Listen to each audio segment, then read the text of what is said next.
debut on the pod, not a person, Ooh. but a new project, if you will. So we've been talking about it, we've been thinking about it, we want to add something to the show. And Peter, what is it time for?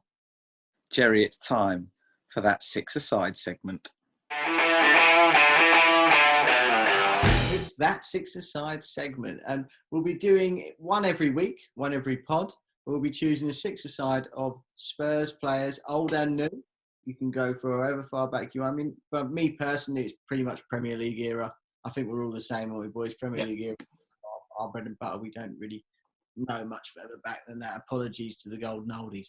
But this week, we chose to do six-a-side of the worst players you've seen play for Tottenham. And there were some choices. I think it's important to add, Jerry, that the six-a-side rules are as follows. One goalie, two defenders, two midfielders and a striker. And they have to have played a decent amount of games for Spurs to make it in.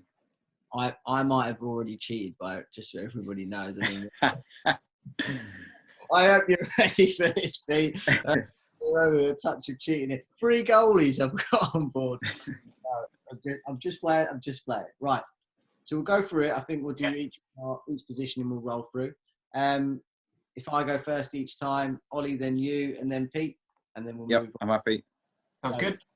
Keepers first. I wonder if people were done the same as me.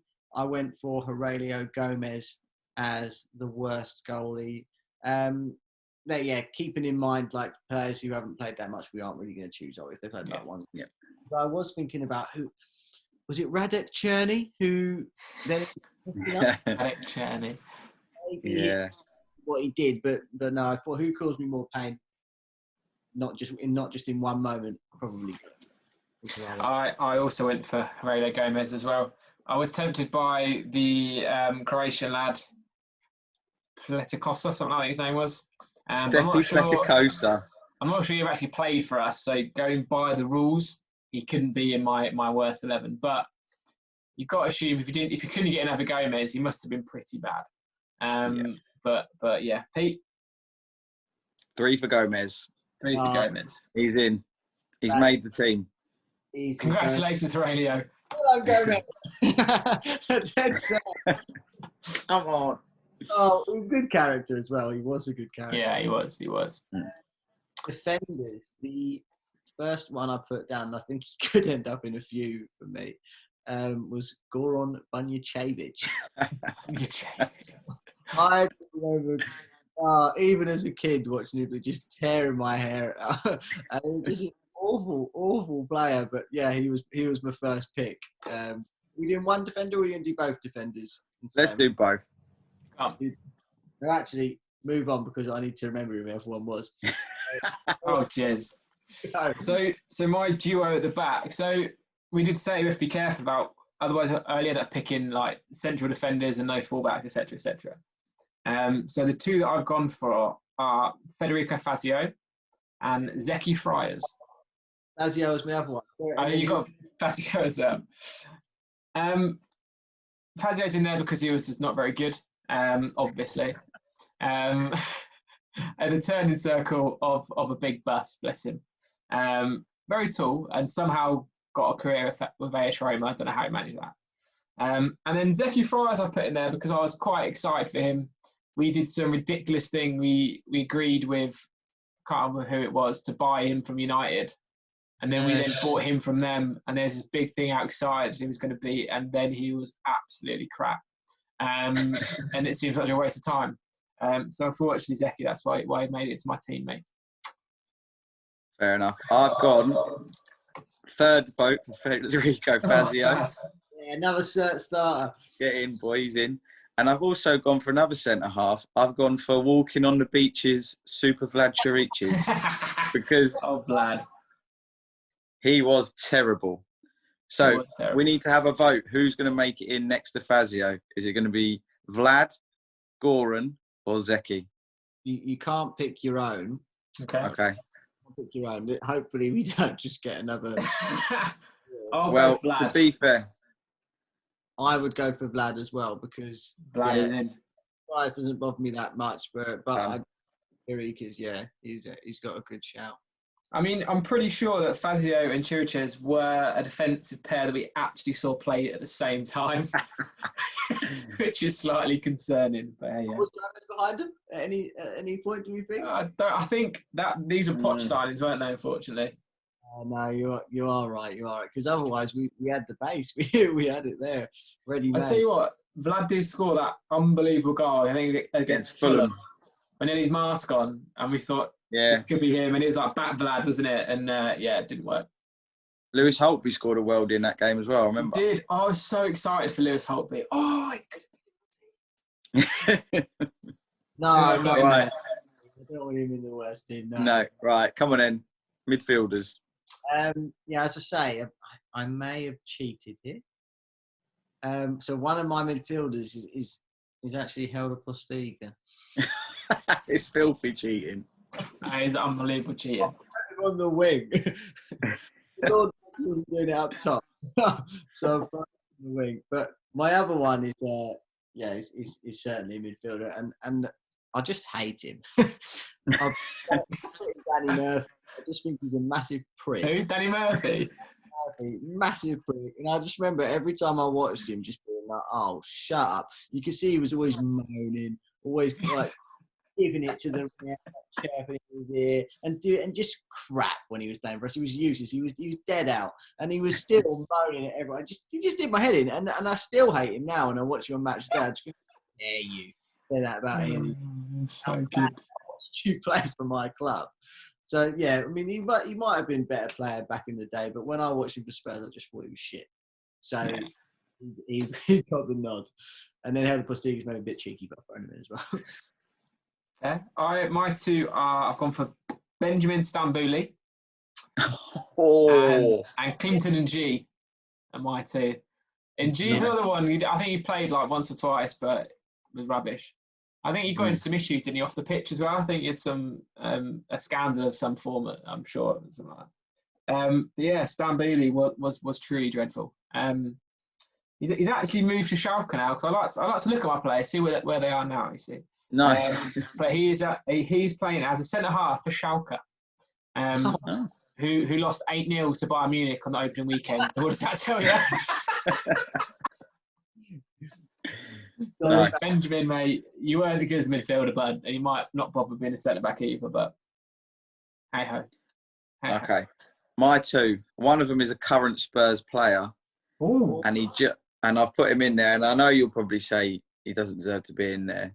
But nobody gets on my wick as much as Moussa Sissoko when he gets on the ball and doesn't know what to do with it. It drives me up the wall. The man cannot play football. He is an athlete. Get him out of my team. My second one, I've gone for maybe slightly cheeky because I'm not sure how many games he actually played for Spurs. But I've gone for Milenko Asimovic because he was pony. And I'm pretty sure he has one of the worst misses of all time for Spurs. I seem to remember him missing one from like 2 yards out and somehow coming off the bottom of his studs and going over the bar or something. So, yeah, he's in. So we've got... It's a tough one. All got different players. Yeah, I think I'm happy to... I'd forgotten about Stambouli, so I'm very happy to put him straight in, especially as he's shipping 8 goals a week at Schalke at centre-half. Benji is Stambouli in. Stambouli's a good shout. Do you know, Pete, I thought he was going to pick Nabil Bentaleb. I remember... I forgot about Bentaleb. He would have been a good one. Another one, he's at Schalke as well, isn't he? He is. Poor Schalke. Yeah, I thought you would have thrown him in. I think I'm happy for Asimovic because just the memory of that miss is so strong. I was also quite happy with Danny Murphy as well because I did debate Danny Murphy. Oh, did you?